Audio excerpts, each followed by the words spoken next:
Well, good evening, everybody. Hope your Sunday has been going well.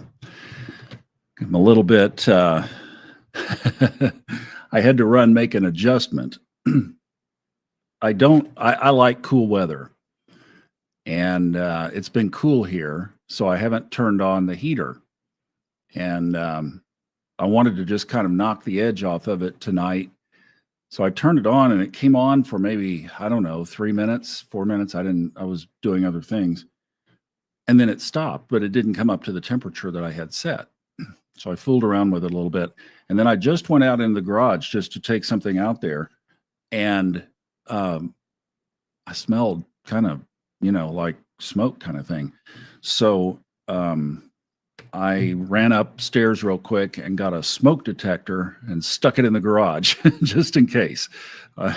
I'm claiming that there's no problem, but I'm not being stupid either, right? So yeah, take care of that. And hopefully it's all good. Maybe it's just a breaker or something. Who knows? So the other thing that I just wanted to mention, hey, there's Francis. Good evening. Yeah, I like very chilly. Very chilly is good. Like this kind of thing that I have on now, put a t-shirt on with one of these over it. It's like, perfect. I broke my streak overnight. I don't remember the exact date, but about a year without any heart issues. And I had a little flutter overnight. So broke my run, but also knocked me back. It usually is about a 3-day recovery. So today was a rest day for sure. Just nothing but taking it easy. This is really cool. So in light of where we are in the world after what obviously happened last week, half thereabouts happy, half thereabouts not. And well, so I drew a card, but it came a different way than normal. Typically, I've had this way that I shuffle 3 times, cut the deck 3 ways, and then spread everything out. Well, when I picked the deck up over here, this card fell out. And it was really cool because I went ahead and did my little process and I just said, is there anything else or is this the one, because it fell out. I normally don't do that, but it was a different methodology. And I mean, when I ran my hands over the deck after doing it the normal way, there was 0 energy over the deck. So this was the card, and it's the 9 of Pentacles, which is a wonderful card. And in light of what's going on right now, on the positive side of this card, spiritual and material satisfaction, personal achievement, inner peace, milestones met and celebrated, the energy of a successful harvest, contentment. And then on the shadow side, a need to evaluate your relationships with your singular relationship with work can indicate a material success while feeling alone. A workaholic, the realization that money alone will never be enough. Financial delays, the pressure to appear more successful than you are. And once again, the theme of the card corresponds with the theme of some of what we're going to talk about tonight. You know those moments when everything feels a little bit brighter? Somebody mentioned to me today they felt that things around are feeling brighter. You are reaching one of those moments, a culmination of hard work and desire, when you will be stepping into your manifested hopes. These moments of spiritual and material bliss are highly personal and serve as funnels of glowing success. Look for this feeling as it surges into your heart and use its power to move mountains, to spread love, and to enjoy your harvest. Go ahead and bask. You deserve it. Spending some time alone will help you process your progress. Then celebrate. In shadow, this card suggests you may be working too hard and not seeing enough in return. Examine feelings of self-worth and look at your energy balances in and out. The rewards must equal your energy expenditure. And if you sense an imbalance, then it's time to make amends. The harmony and harvest you seek are in front of you now. And the little mantra or saying, I enjoy the bliss and See, I'm not on.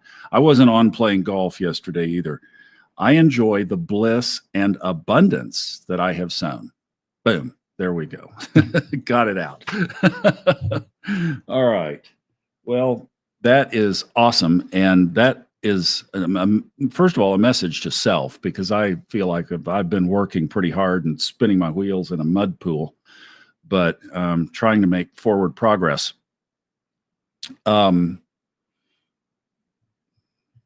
let me just move this up and we'll just roll on into what we've got here. Oh, I'll tell you what, let me just go to this one. So what I was wanting to talk about tonight was, oh, and hi, Nancy. Good to see you. Always good to see you from the great state of Florida. We are going to take a look at chapter 2 here of Open Your Mind to Prosperity by Catherine Ponder. This is a book that she had in her newsletter over the summer, and I thought would be cool to kind of pull some things through here on Sunday nights and focus on this whole prosperity theme. And the last couple of weeks, we've been taking a little detour away from that, so I wanted to get back to that tonight. And chapter 2 in this book is Cleanse Your Mind for Prosperity. Now, what she's talking about is really cleanse your entire space for prosperity. And what is one of the foundational principles of, first of all, universal energy, but also working around and in this space, is that when we remove something, something better will come in to replace it. And this is, for anybody who has done this kind of work, a hard technique to argue down. It really works.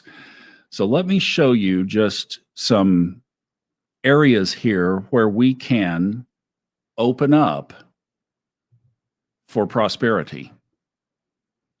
And we'll take that first one.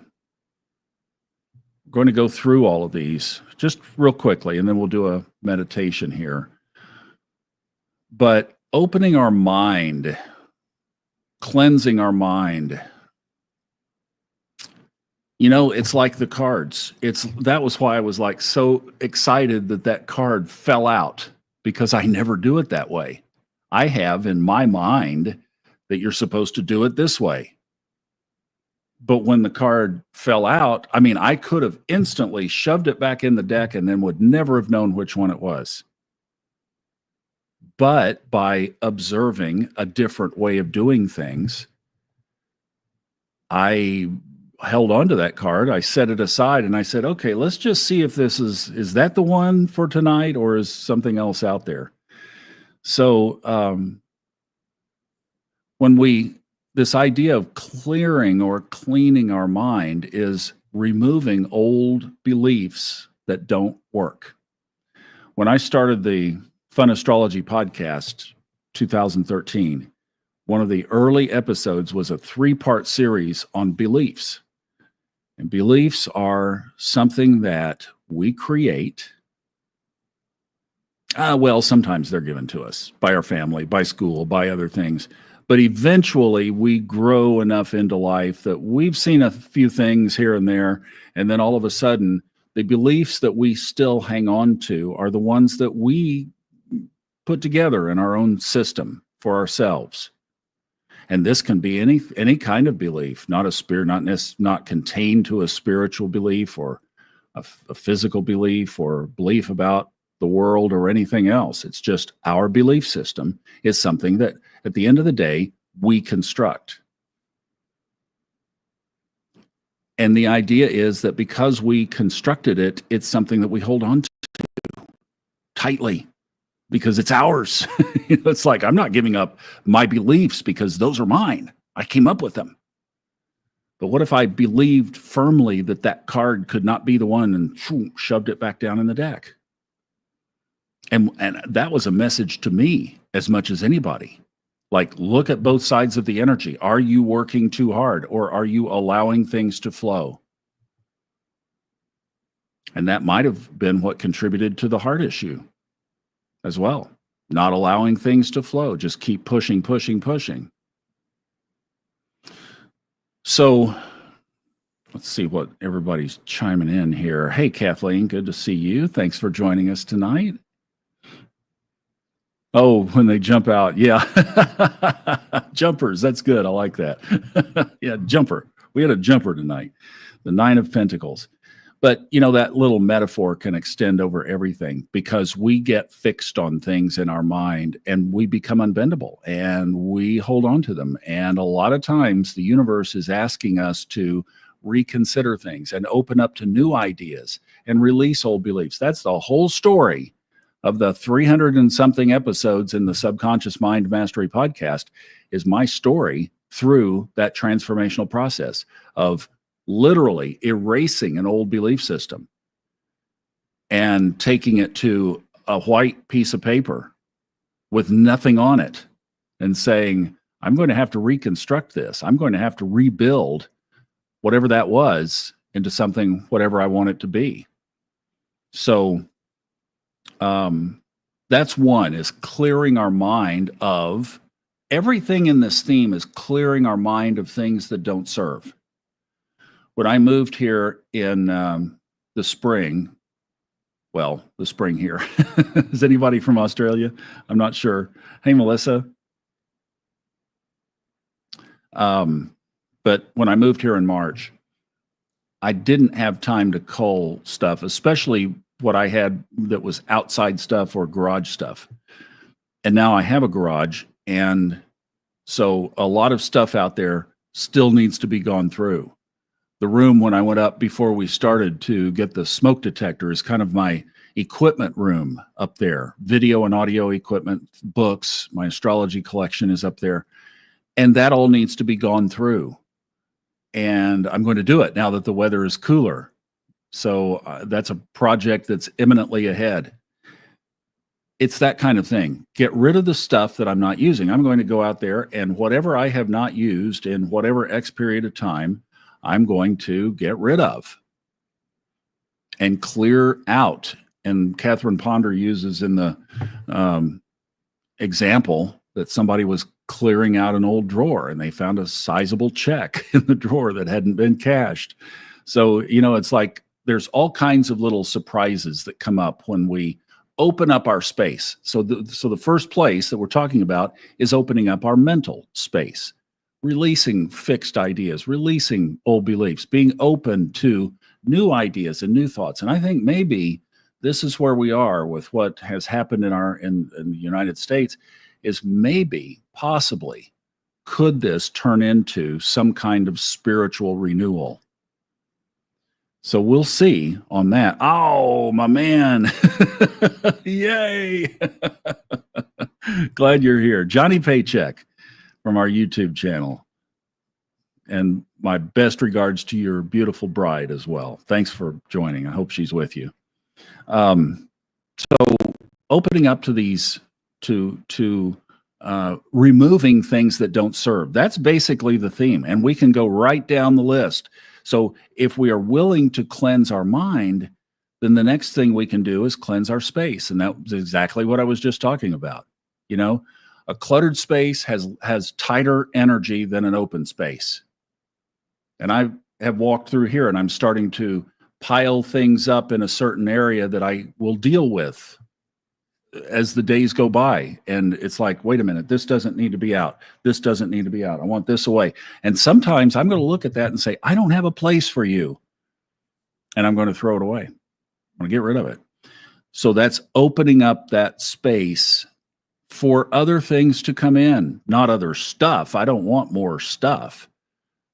I want the energy. I want the freedom. I want the lightness of open space. Open space. Fred did an article or something on open spaces. And we were talking about that a couple of years ago, of how much, oh, he put it in a book. That was it. Yeah, it was in one of his books. Open spaces. When you go into an open area, so if you live in a contained, I'm trying to think of an example, like, well, valleys. Okay, when I was in Maggie Valley, beautiful valley between two mountains, basically. Aspen was kind of the same way. When I lived in Aspen, it was between a couple of three mountains that surrounded it. Now, there's some of the most beautiful mountains on the planet, but nonetheless, it's in a valley.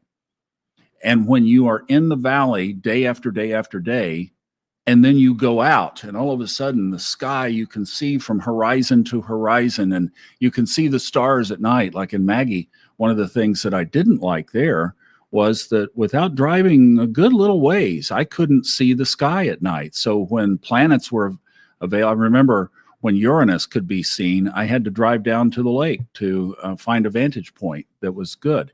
So a lot of the moons I didn't see there because it would come up and then they were behind trees, and that's more closed in space.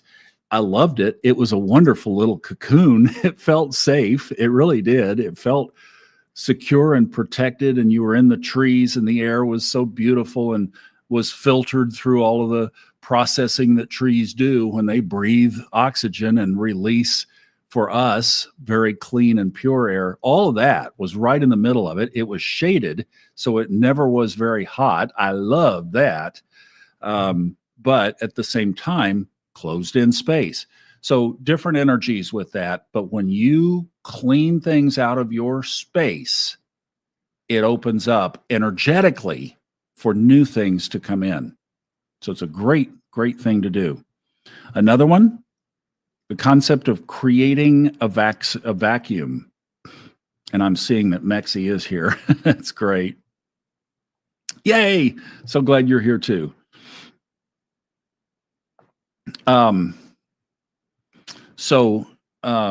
Creating a vacuum is, the concept that the universe abhors a vacuum. So when we purposefully create an emptiness in our life of something that doesn't serve, don't just go getting rid of everything, right? It has to be things that are no longer used, things that are no longer relevant in our life, things that are no longer part of our path.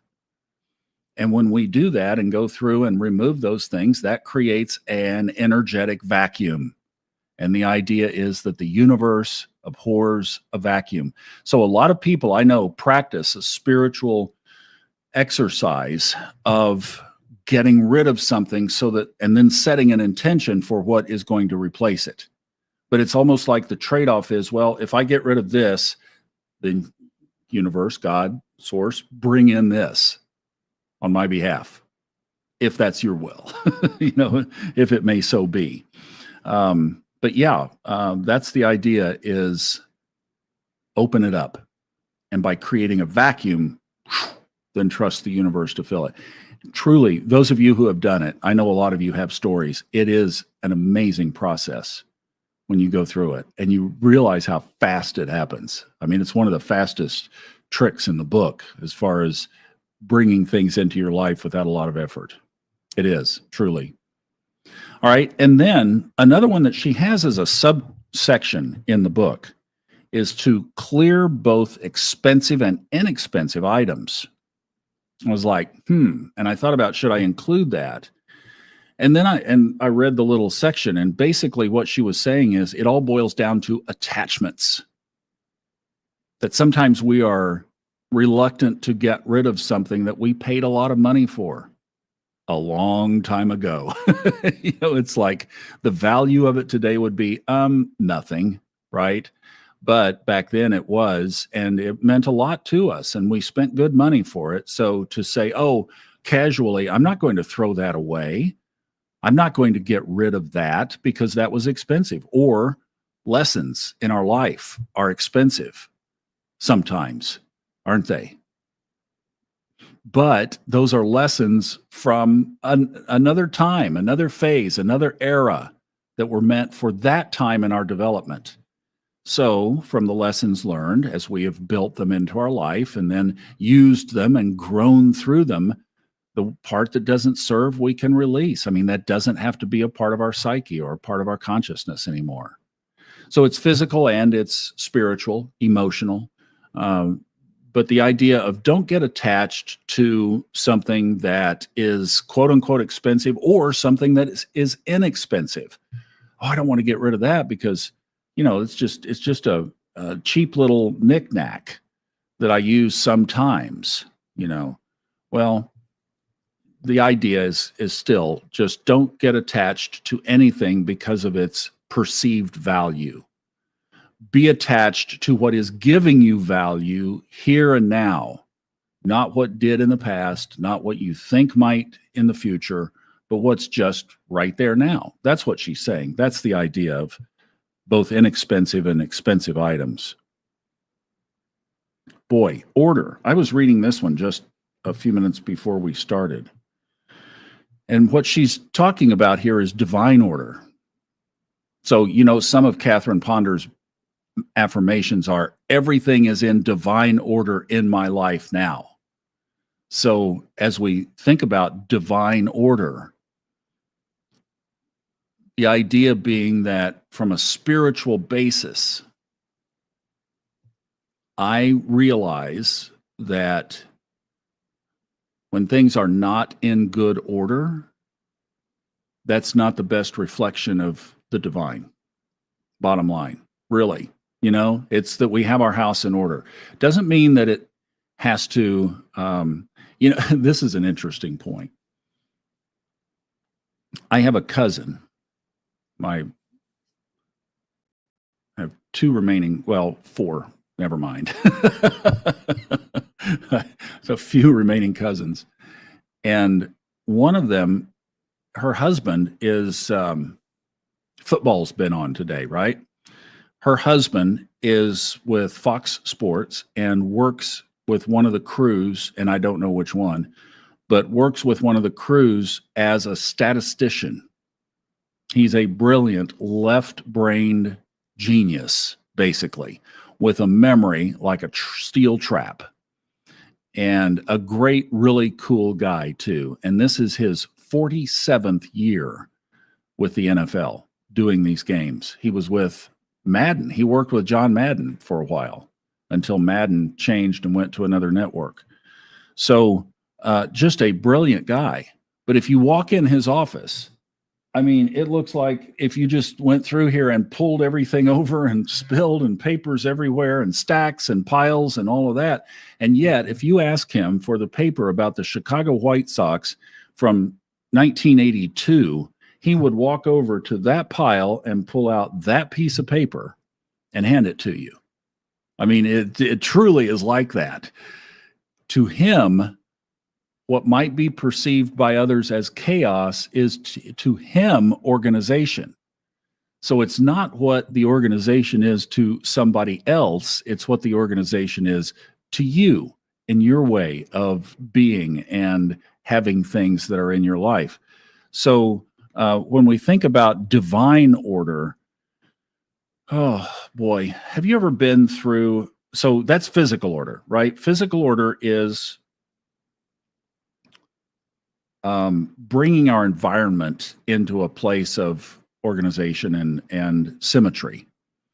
Divine order, if you've ever been out of sorts spiritually, and you just know that things are not right with your soul. Remember the old hymn, "It is well with my soul"? My dad wanted it sung at his service when he left us back in 2000. It is well with my soul. All is well. I lay my head down on the pillow at night, and I just know that in my world, all is well. And that's hard because, like, for me right now, things are not, I could say all is not well.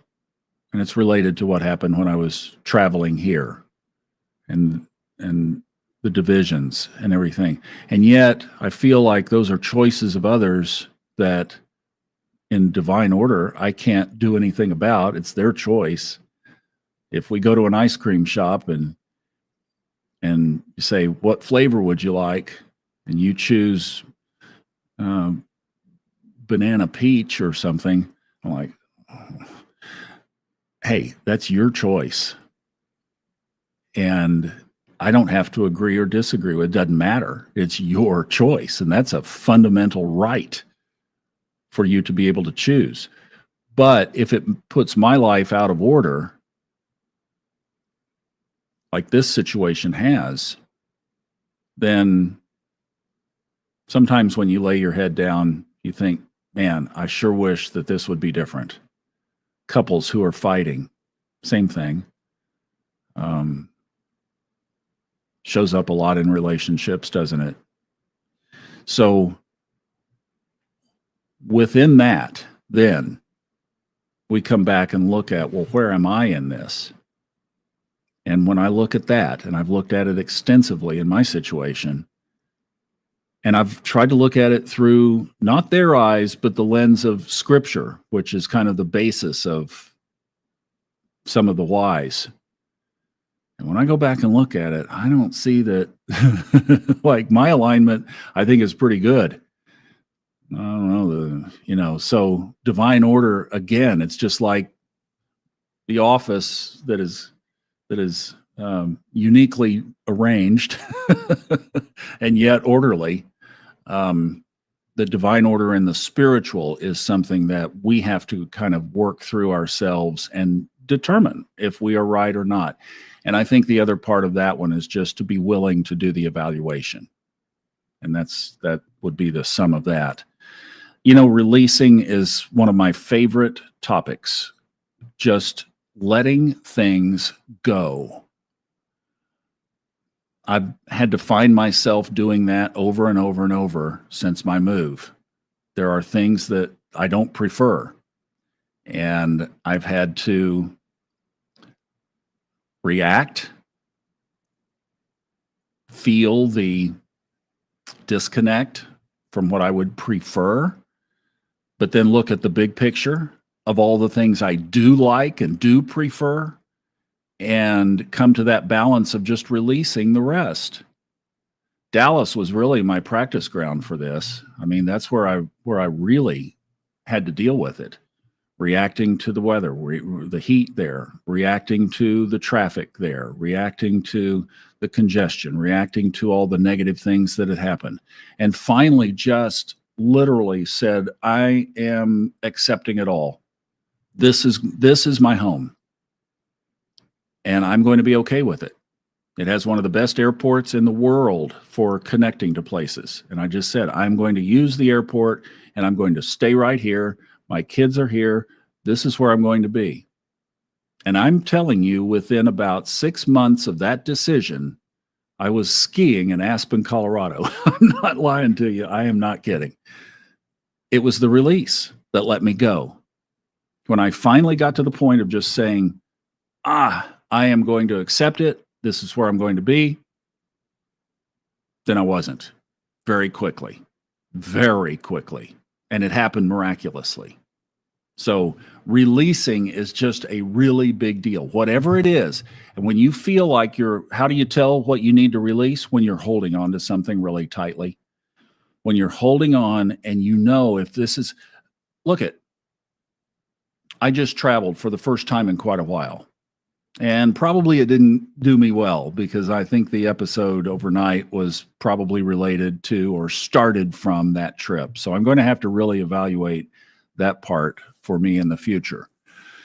But whenever you travel, and especially if you have a very important business meeting on the other side, or a person that you're traveling to, or your family, and you just want to be home, and you have a connection between you and your destination, and you get to that place, and just like when I was coming home from my trip, the flight to here was delayed 4 hours. So what do you do at that moment? Do you hold on to your agenda? If the flight's, or even when you're waiting for a flight to come in, you're waiting to see your love, and Oh, you so badly want that plane to land on time, and now you find that it's not going to land on time. So you start to put angst into that moment. The more angst you put in, the more pressure you're putting against what you want to happen. And what will happen? Well, you'll get the next update. The flight's been delayed another 45 minutes. And you react to that. So the idea is just to release. When they said that the flight was going to be delayed for that long, I looked at the other options because that's prudent, but none of them lined up for the next day or the days after, and I would have been stuck in that town for a while. So I just thought, I'm just going to release. I'm going to go find as comfortable place as I can and wait and see if this pans out. If this doesn't pan out, then I'll do something different. Released, it panned out, got home, everything was great. And it was the best option by far. That's the idea. Release. Just release those grips to divine order. Divine order. You know, we fight against that one too. Divine order is not our order. But if we knew and trusted, then we would release. And it's a beautiful thing to do. And then the last one down there, sorry for blocking it out, is forgiveness. And forgiveness is such a key thing. And I've been having to face this all year since March. Can I forgive in this situation? And what I've been doing is, for each person who has been part of pushing me out, I have prayed prayers of forgiveness for them all year, all through the year. Prayers of forgiveness, prayers of release. I haven't called anybody. I haven't, well, we have talked. I mean, we talked on our birthdays, basically, with my kids. But, and I don't want to go into the details of this, but maybe I'll get on to a different example. But the idea is, energy will be blocked to me if I don't forgive them. That's the key point.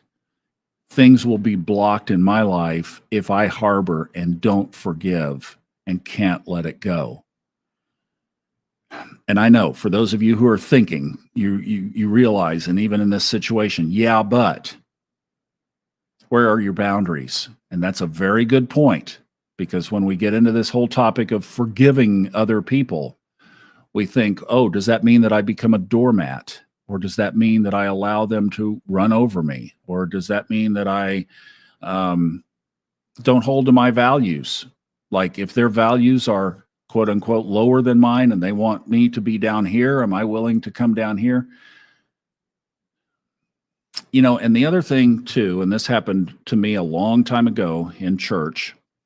Let me get a sip of something here real quick. Some very good chai tea.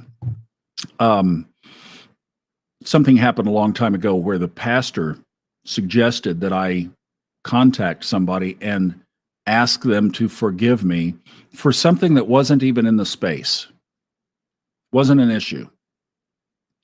I am not a fan, and it didn't go well.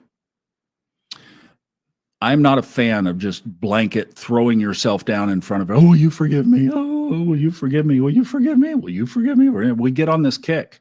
It's an easy one to get caught up in. I think when there's been direct conflict that is present now, where it has come up to the surface, but we don't have to go digging up forgiveness bones.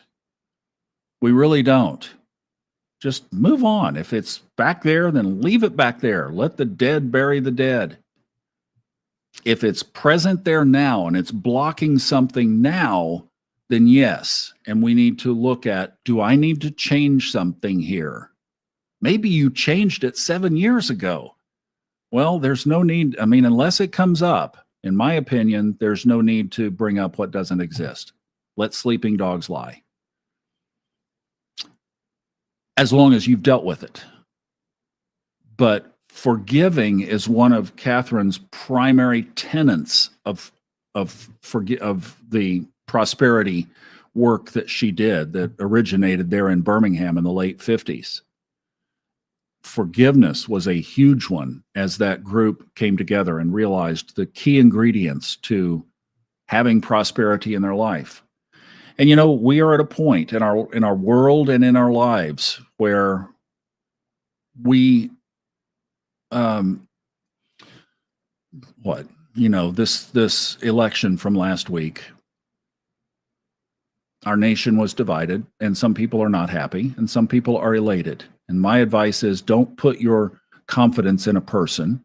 If you are on the winning side, accept that, release, and just be okay, like this is where we're going. And if you were on the side that is not going to be sworn in January, don't fight against it. Don't press against it like the late airplane flight. You're just going to put more pressure on a situation that we can't control. But what we do want and what we can control is that we want prosperity for the next 4 years for ourselves. And the whole idea of this kind of work is that we can have prosperity in our own lives. And I'm saying prosperity not from money. I'm talking about from a fulfilled life, from a bountiful life, from a happy life, from a content life. If money is part of that, but a lot of people don't need money. They don't want a lot of money. So it's not about money. Don't equate prosperity with bags of gold and stacks of, an account balance that's high. It's you being fulfilled and prosperous in your own path. And in order to have that, forgiveness is often an obstacle in the way. That we're harboring something against somebody, and that is not positive energy, and it will pull us down, and it will prevent that which we are trying to bring in. So I hope this helps. I can see here that Nancy was saying I needed to hear this tonight. And yes, Nancy lost her partner not so long ago. And so I'm glad, Nancy. Thank you. Oh, wow. Look at this. Divine order is a fascinating process. Oh, I'd love to hear more about that. That's really cool. Funny about the check in the drawer. I went through a bunch of mail and in separating and shredding found a check from a class action that was sent to all customers. Not a lot, but I've been going to sleep with the Catherine Ponder meditation that you created, and I think it works. That's great. Oh, that is cool. All right. Good deal. Well, I love that. Thank you. That's really neat. And congratulations on finding that. That's just great. That's awesome. All right. Let's do a quick little meditation around this. How about it? And I'm going to put a scene up here that we used a couple of weeks ago. It's a good scene. You could picture yourself out there on that dock, staring across that beautiful lake, knowing that in that scene right there, how many points of divine order and abundance could you find? Ooh.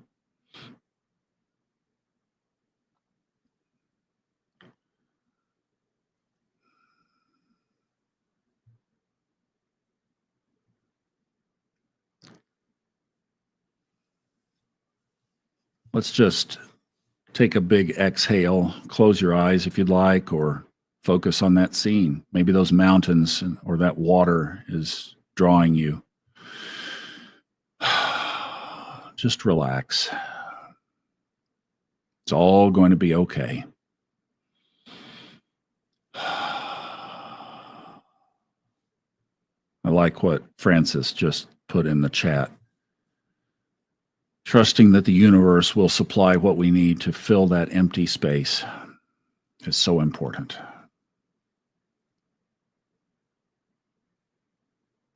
In fact, we could move that period over 3 words, couldn't we? And put it after empty space, trusting that the universe will supply what we need to fill that empty space.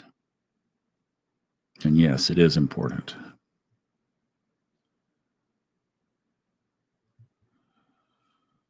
So the first thing you could do is to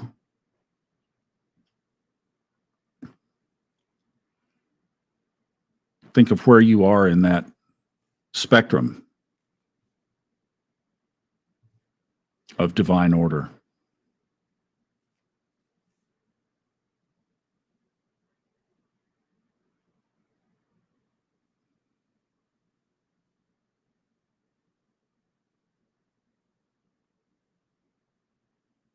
Is it well with your soul? Do you have a trust in a power bigger than you that has your back?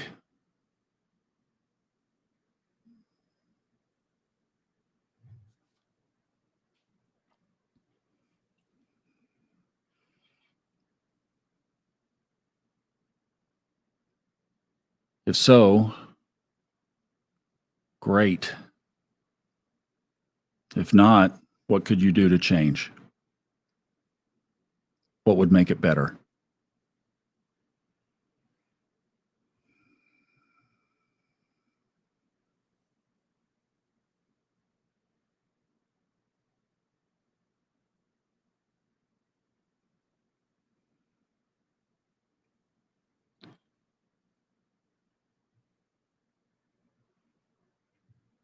Think back on which of those areas. Maybe it's your physical space, maybe it's your head space, maybe it's forgiveness, maybe it's just trusting in divine order.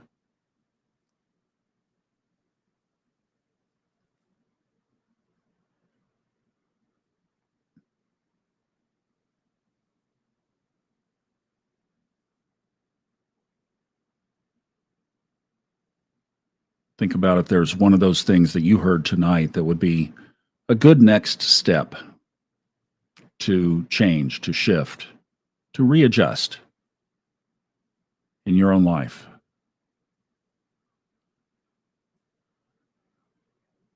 And what would be the first step toward that?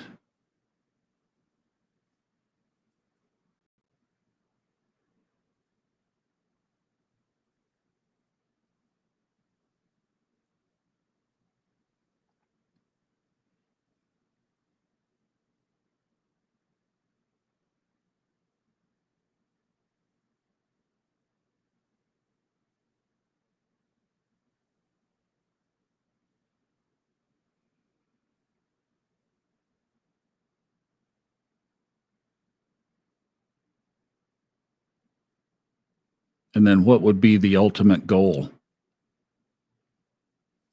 Is there a gap between where you are now and what prosperity would mean for you in the same process? What would be the highest and best value next step toward moving in the direction of that prosperity?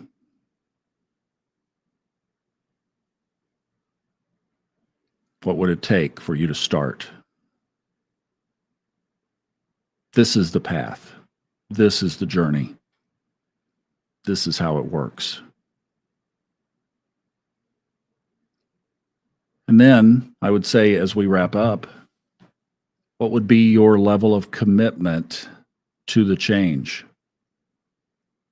Ooh, how serious are you, in other words? A dabbler or a real player?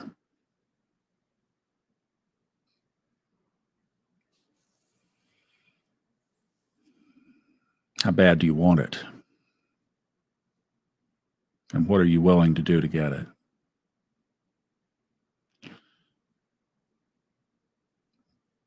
When I went through that second divorce in late 2007, I spent a year shaking my fist at heaven. And then I realized that wasn't going to work. So I started to change. And then that process became a compulsion that I couldn't let go of. I had to change. There was no other alternative. I had to see and create and do things differently in my life, period. And that's what started it all. And I didn't let it go until the process had reached a point where I could look back and say, yeah, now I get it. And now the idea is to help others find that same path.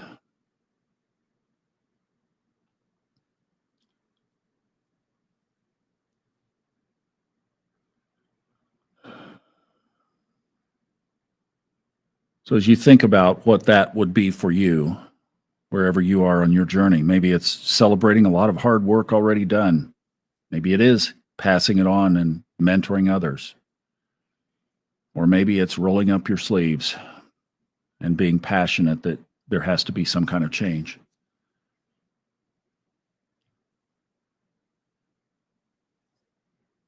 Let's just do a real soft Om, one Om together to lock that in for whatever that is to you. Hopefully it touches your soul.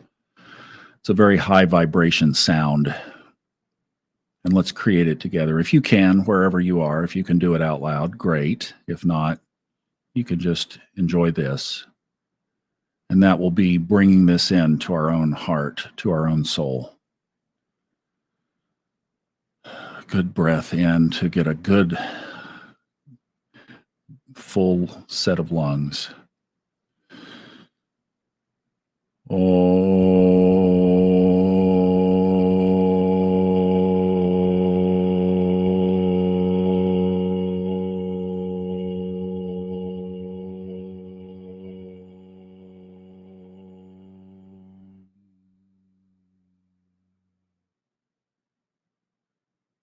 That sound is like a tuning fork to the divine. Whenever you need to tune in, no matter where you are, middle of the grocery store, oh, just let it out. Let them have it. It's a good thing to do. Well, thank you so much for being here tonight. I really appreciate it. I'm glad that this helped for those of you who it did, and I hope that you take it to heart. It really is one of the keys to bringing things into your life. And hey, Robin, thank you for being here. And I hope you guys have a great week. We're going to have some good, fun astrology podcasts this week. We have, let's see, we have some sign changes, planets moving into different signs. We have one tomorrow, in fact. We have a yod, the witch's hat, right? So, right, I know Halloween is over, but we have a yod in the chart. We have a mystic rectangle in the chart like this. And we have we have a full moon in the chart too. So we've got a good week ahead, and hopefully the things going on in our world will be commensurate with the energies as they should be. All right. So we'll be watching it and talking about it. Facebook group, if you're in there, we'll keep the conversation going a little bit there too. Have a great week, everybody. I love you. Thanks for joining. Good night.